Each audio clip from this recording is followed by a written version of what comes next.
नमस्कार प्यारे बच्चों, मीनाक्षी ई ट्यूटर में आपका स्वागत है। प्यारे बच्चों, 15 साल के टीचिंग एक्सपीरियंस में मैंने यही ऑब्जर्व किया कि कुछ बच्चे एग्ज़ाम के टाइम पे नर्वस हो जाते हैं और उनके नर्वसनेस के पीछे क्या कारण है? स्ट्रेस। वो स्ट्रेस फील करते हैं, उन्हें लगता है कि जो उन्हें पहले याद था अब वो उन्हें याद नहीं है। सेम कंडीशन कब होती है? जब प्रोफेशनल कोर्स करने के बाद कंपटीशन लेवल की तैयारी कर रहे होते हैं, तो वहाँ पर भी अगर सफलता नहीं मिलती तो एक दो बार जब असफलता मिलती है या कंपटीशन लेवल को क्रॉस नहीं कर पाते तो तब भी एक स्ट्रेस फील होने लगता है माइंड में कि हम ये नहीं कर पाएंगे। तो इसके पीछे कारण क्या है? उस स्ट्रेस को कैसे रिमूव किया जाए या कंटेंट मैटर को लंबे टाइम तक कैसे लर्न किया जाए, ये एक साइकोलॉजिकल प्रॉब्लम हो जाती है, क्योंकि कंटेंट जो है वो हमारे इंटरेस्ट का नहीं होता और हम उसे लंबे टाइम तक नहीं याद रख पाते। साइकोलॉजिकल अगर हम थ्योरी की बात करें तो हमारा जो माइंड है उसके 3 पार्ट होते हैं, लॉन्ग टर्म मेमोरी और शॉर्ट टर्म मेमोरी।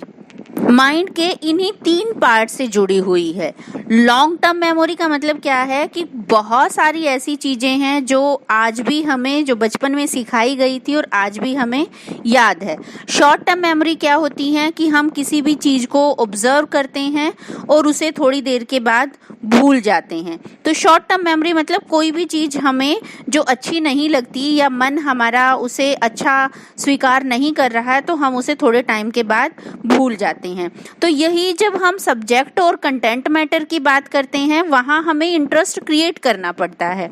आपको 3 इडियट पिक्चर का एक एग्जाम्पल जरूर याद होगा जब आमिर खान कहता है all is well, all is well, और कहते हैं कि हमें अपने दिमाग को एक पॉजिटिव एनर्जी देने के लिए उसे समझाना पड़ता है। तो यहाँ भी वही सेम फॉर्मूला अप्लाई होता है कि अगर हम किसी भी कंटेंट मैटर को अपने माइंड तक ये संदेश पहुंचा दे कि वो पर्टिकुलर कंटेंट जो है वो हमारे लिए टफ है, तो वास्तव में हमारा माइंड इस चीज को स्वीकार कर लेता है कि वो टफ है और वो मुझे लर्न नहीं होगा। इस चीज से नेगेटिविटी आती है, वो नेगेटिविटी स्ट्रेस क्रिएट करती है जिससे हम अपनी शॉर्ट टर्म मेमोरी को लॉन्ग टर्म मेमोरी में कन्वर्ट नहीं कर सकते।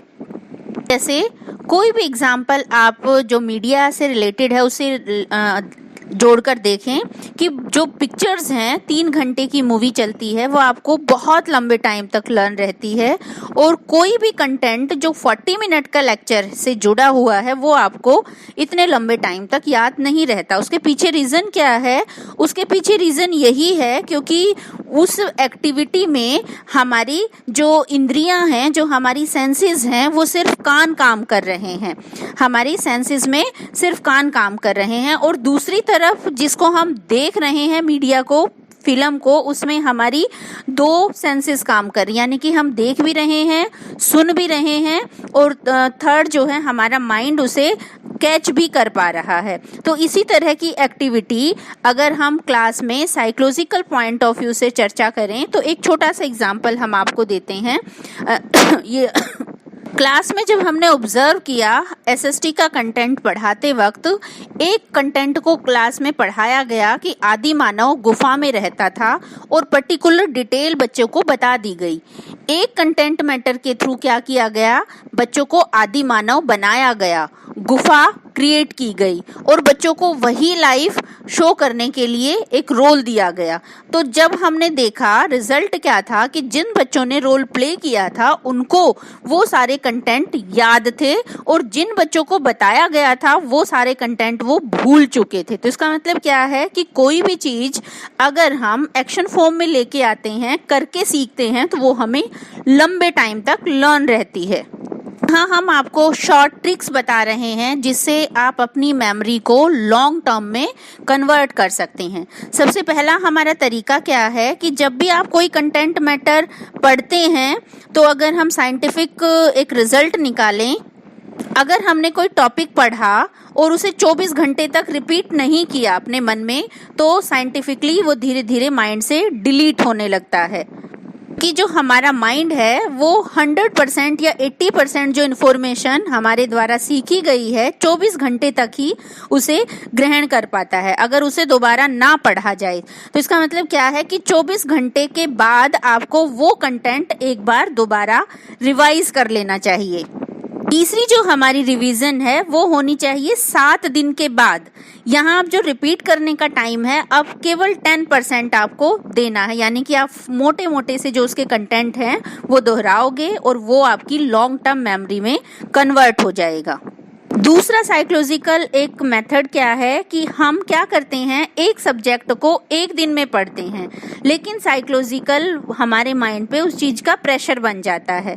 तो अगर हमारा माइंड जो है उस चीज को स्वीकार नहीं कर पा रहा है, क्योंकि हम एक सब्जेक्ट पे फोकस कर रहे हैं और हमारा माइंड उसको नहीं स्वीकार कर पा रहा है, तो हमें क्या करना चाहिए, 2 घंटे मैथ में, 2 घंटे साइकोलॉजी पे, या 2 घंटे हमें दूसरे जो हमारे स्कूल सब्जेक्ट्स हैं उन पे, अगर आप प्रतियोगी परीक्षाओं की तैयारी कर रहे हैं तो आप इस तरीके से हर दिन में टाइम ड्यूरेशन करें।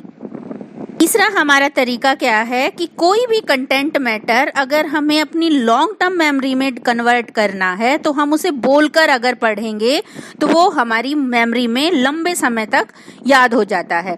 आप प्राचीन भारत का अगर एग्जाम्पल लें तो गुरुकुलों में जो एजुकेशन होती थी वो कैसी होती थी, बोलकर और सुनकर, इस तरीके से वो ज्ञान को सीखते थे और लंबे समय तक श्लोक जो है उनके माइंड में रहते थे। तो अगर हम किसी कंटेंट मैटर को लर्न करना चाहते हैं तो हमें बोलकर पढ़ना चाहिए, खास तौर पर जब हम बोरियत महसूस करते हैं तब।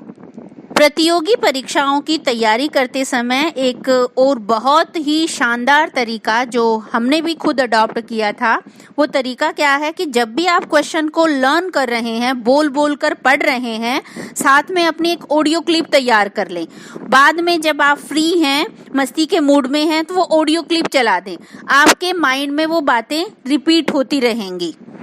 अरे बच्चों, चूंकि मेरा सब्जेक्ट हिस्ट्री है और हिस्ट्री को लर्न करने का मुझे जो सबसे बेस्ट ऑप्शन लगता है वो है फनी ट्रिक्स। तो हम जब भी कोई भी पर्टिकुलर डेट लर्न करना चाहते हैं तो उसका किसी के साथ रिलेशन अगर हम कायम कर देते हैं तो वो चीज़ हमें लंबे टाइम तक लर्न रहती है। जैसे एक छोटा सा एग्जांपल दें, मान लिया आपका 20 अप्रैल को जन्मदिन आता है, तो हम इतिहास से उससे जुड़ी हुई बहुत सारी घटनाएं कलेक्ट कर सकते हैं कि 20 अप्रैल को कौन कौन सी चीज़ें हुई थी जिससे मेरा जन्मदिन भी रिलेट है। तो इस तरीके से आप अपने मम्मी का, पापा का, सबके जन्मदिन या कोई भी पर्टिकुलर जो भी डेट आपकी लाइफ में इम्पॉर्टेंट है उस से जुड़ी हुई बहुत सारे कंटेंट को लर्न कर सकते हैं। इसके अलावा आप कोई भी हिस्टोरिकल इवेंट है उसे वो एक कहानी के फॉर्म में कन्वर्ट करें। प्यारे बच्चों, मुझे उम्मीद है कि आप इन शॉर्ट टर्म ट्रिक्स को अडॉप्ट करके कंपटीशन लेवल को क्लियर कर सकते हैं और जो सपने आपने देखे थे उन सपनों को पूरा कर सकते हैं। इंग्लिश में एक कहावत है, in order to succeed your desire for success should be greater than your fear of failure. इसी आशीर्वाद और शुभकामना के साथ थैंक यू।